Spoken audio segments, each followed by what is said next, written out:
కళ్యాణ్ గారి మీద మీ అభిప్రాయం ఏంటి అండి? పవన్ కళ్యాణ్ గారు చాలా ఏదైనా కానీ అనుకుంటే నెరవేర్చాడు.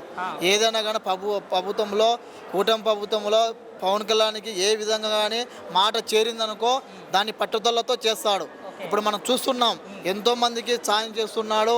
ఒక ఊరిలో రోడ్డు లేకుంటే ఆ ఊరికి వెళ్ళి రోడ్లు ఏ విధంగా ఉన్నాయి అని అప్పుడు గెలచక ముందే ఆ ఊరికి గెలిచని వెంటనే సైన్ చేసింది. మొట్టమొదటి ఆ ఊరికి రోడ్డు రావాలని సైన్ చేశాడు. ఎందుకంటే పవన్ కళ్యాణ్ గారు మళ్ళాసారి ఖచ్చితంగా సీఎం కావాలని కోరుకుంటున్నాం.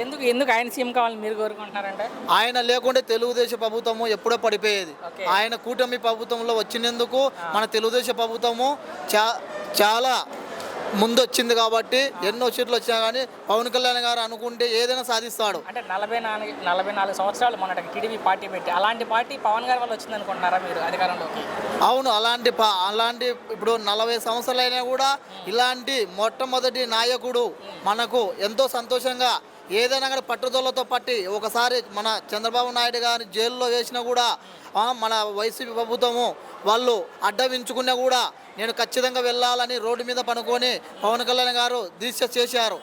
ఇలాంటి నాయకుడు ఎన్నో ఖచ్చితంగా మనకు కావాలని కోరుకుంటున్నాం. అయితే గెలిచిన తర్వాత ప్రజలను గాలికి వదిలేసి సినిమాలు చేసుకుంటూ తిరుగుతున్నారు పవన్ కళ్యాణ్ అంటున్నారు కొంతమంది. గాలి చూసామంటే పవన్ కళ్యాణ్ గారు తన వృత్తి తాను చేస్తున్నాడు, సినిమా తీస్తున్నాడు.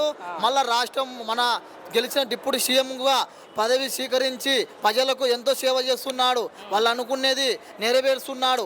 ఏదైనా కానీ ఇలాంటి ప్రభుత్వము చాలా ముందుకు రావాలని మరీ కోరుతున్నాము. మరి ఆయన తిట్టే వాళ్ళకి ఏం చెప్తారు? పవన్ గారిని విమర్శించే వాళ్ళకి ఏం చెప్తారంటే? పవన్ కళ్యాణ్ గారు వాళ్ళు తిట్టేకి ఈ చెవులకి వదిలిపెడతాడు. పవన్ కళ్యాణ్ అనుకుంటే అలాంటి వాళ్ళని తోలు తీసి ఇతికి ఆరేస్తాడు.